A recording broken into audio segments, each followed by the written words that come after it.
80 milliards d'euros, c'est le chiffre estimé de la fraude fiscale en France. Elle pourrait être plus élevée. Comment lutter contre? Élément de réponse maintenant avec votre invité, Johan Jean-Yves Mercier, avocat et vice-président du Cercle des fiscalistes. Bonjour Jean-Yves Mercier. Bonjour. Alors la semaine dernière, le Sénat a rendu un rapport sur la lutte contre la fraude fiscale.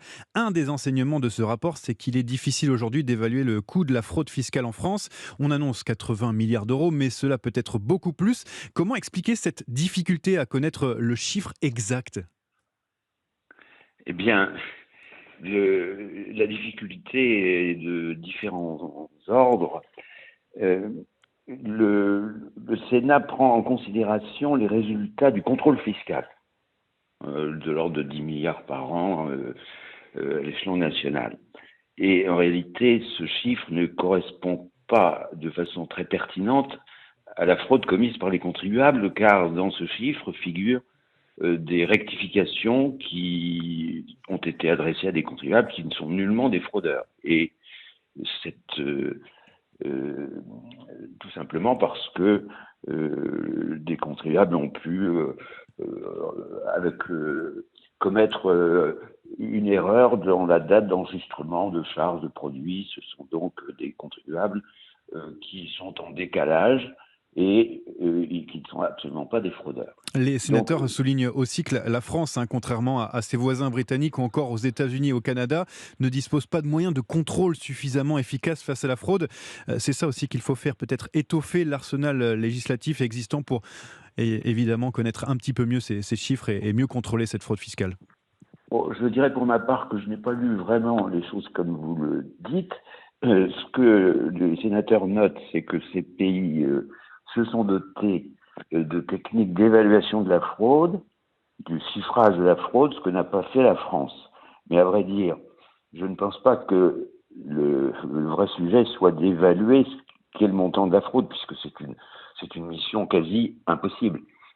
Pourquoi impossible? Parce que vous ne pouvez pas évaluer ce que coûte la fraude enregistrée dans l'économie souterraine, puisque par hypothèse tout ça est caché. Et, et d'un autre côté, on ne peut pas non plus imaginer qu'il y a un gisement infini pour redresser les contribuables. Ce sont des idées qui sont à mon avis, totalement contestables. Alors qu'est-ce qu'il faut faire ? Il faut quand même Et alors, étoffer l'arsenal législatif. Oui. J'en termine sur l'arsenal dont est dotée l'administration fiscale pour débusquer la fraude. C'est un arsenal qui est extrêmement fourni, qui s'est constamment développé au cours de ces dernières années. Le fisc est doté notamment de pouvoirs qui sont beaucoup plus larges dans l'intrusion que le pouvoir reconnu à la police et aux magistrats pour dépister la criminalité. Non, la France n'est absolument pas en retard, ni surtout inactive. Elle est très active. Bon, les sénateurs, en tout cas, ont continué de travailler sur ce dossier.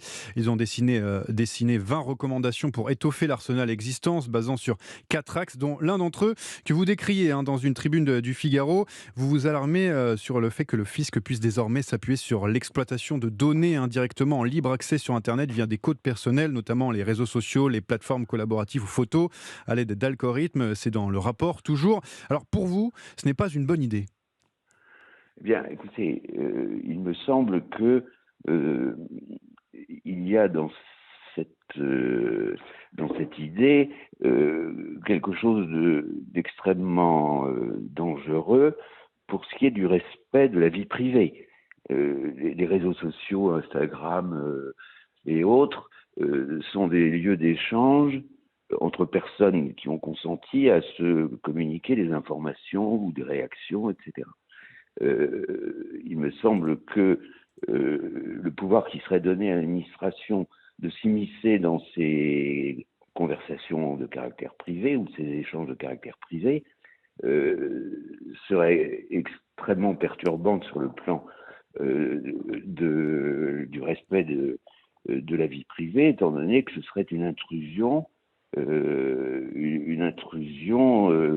quelque sorte subreptice et subie qui s'inscrirait comment dire, en contradiction avec le caractère amical, social de ces réseaux. Merci Jean-Yves Mercier. Je le rappelle, vous êtes avocat et vice-président du Cercle des fiscalistes. On a parlé ensemble de la fraude fiscale. Merci d'avoir été sur Europe 1.